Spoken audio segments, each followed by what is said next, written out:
ay limitado pa din po dahil doon sa tinatawag na social distancing.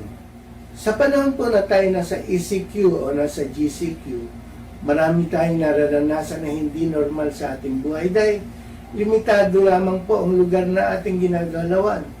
Marami po sa atin ay nasa ating mga tahanan lamang for 56 days. Imagine po, 56 days tayong naka-quarantine sa ating bahay.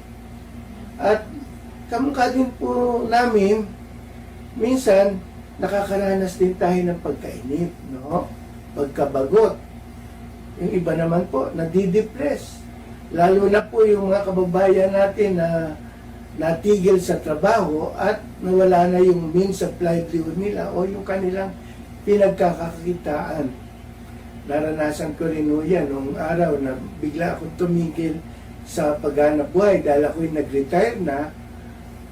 Ako po'y sanay na pumasok ng umagang-umaga na, at nung ako po'y matigil sa aking pagtatrabaho, para po ako na-depress dahil hinahanap-hanap ko yung pagpasok ko ng maaga at nauuna sa aming opisina.